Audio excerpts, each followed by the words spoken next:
Good morning world! Yan, so magluluto na naman si Aling Camps. Yan, ng isang klase ng noodles. So ang noodles na to, ang tawag namin ay udon. So meron tayong udon here. Yan, ang udon na yan, is a Japanese udon. So igigisa ko lang siya sa garlic ginger. Tapos, ito yung mga pansahog natin. Meron akong chicken with cheese sausage. Tapos, yung para itong kikiam, ang kanyang it's made with a squid. Ayan. So, yan. Fried na yan actually eh. So, yun natin pangsasahog lang. Tapos yung lalagyan ko rin siya ng vegetable, mixed veggies. Meron siyang peas, carrots, and corn. Sweet corn yun. And then yun ang aking toyo. Minix ko yung black soy sauce with light soy sauce. Ating asin and sugar.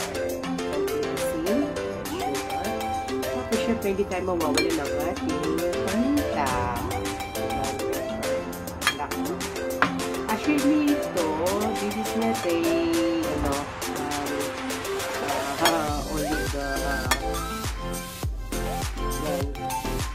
Figaro olives. Ito yung pinaglagyan ng green olives na pinaglag last time. Pero ang ginawa ko ngayon, dito ko nire-refill yung aking oil. Kasi mahirap pag yung malaki. Itong malaki kasi. So, yung mga gamit namin oil. So, kapag wala akong olive oil, ganito, ang binibili ko yung isa, yung canola.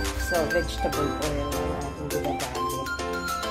Pag tayo ay nagluluto. So, yan, mga kakamps kusina. Madali lang pong lutuin ito. At napaka to say, affordable.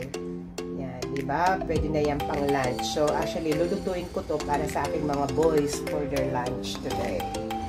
Yan. So, hantay lang kayo at i-prepare ko na yung ating cooker.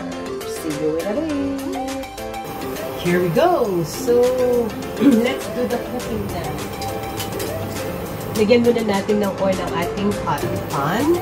So, actually, it's already hot. Here's my tissue. Walang tayo. So, natin siya ng oil. So, that's more than enough. Ayan. Nainit na po ere. Oh my God. Ito na naman. Yung aking ladang is wet. Kaya ganyan. Lagyan na natin yung ating panggisa. Luya muna. Yan, si luya. Kasi si bawang madaling mag-burn. So, ngayon is the bawang. Yan. As you can see, it's okay na po siya. Alright. Ngayon, let's gonna drop this. Mukhang kikiam. Squid ito eh. Made from squid. Ba't ganun yung isda? Ganyan. Hindi mo makakahila. Ang niluto mo andyan yung sense ba ng sense lang talaga. Tingnan natin din yung ating plus the sugar and the salt. Saka meron ng lasa. Pili yung mixed veggies. It's already pre-cooked yan eh. So, binibili ko yun is frozen na. Frozen ito pag binili mo siya. Ayan, yung ganun. Actually, it's cooked already. Pre-cook yung mga yan. Just let it cook for a little time before we add the vegetables. Sarap ng aking lemongrass tea. Nagluto po ako gawa ako ng lemongrass. Yan. Kasi lagyan ko siya ng lemon. Sarap. Fry lang siya. Tagingan. As simple as that.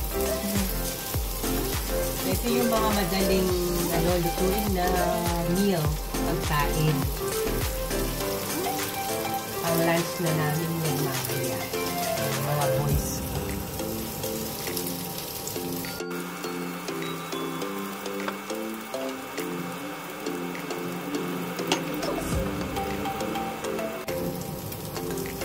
Yan, nag-brown na yung yung ating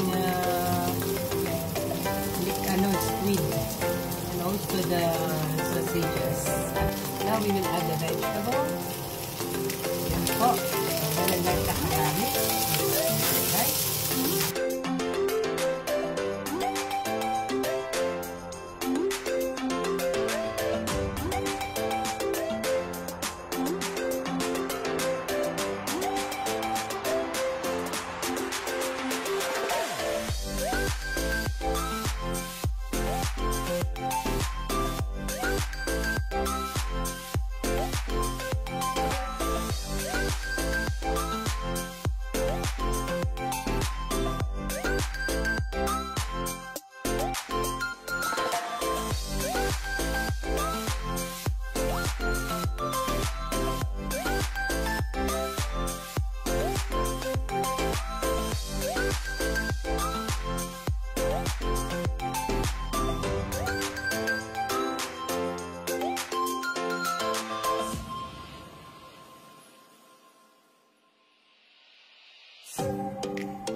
Now, pwede na siya. Buksan na natin. Okay.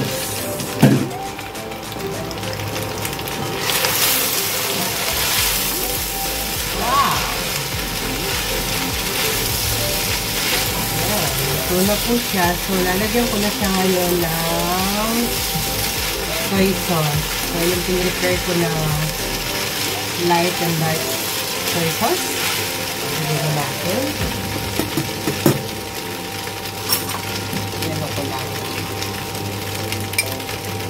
Baka mamaya mga gamit ito. Hindi lang tayo ng pagkino. Hindi masayang.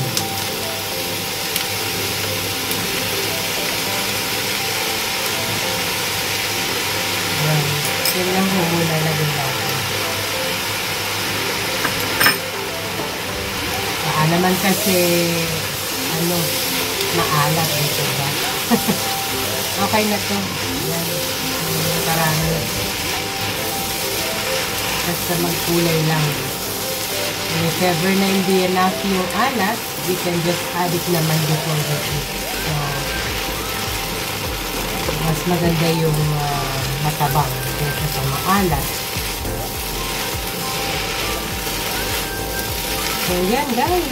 Luto na yung ating udon na sinanggan ng chicken cheese sausage at saka yung ating how do you call that one? Squid. Actually, that's squid kikiam. Yan na po ito. Luto na. So, may masarap na tayo na pansit for today lunch.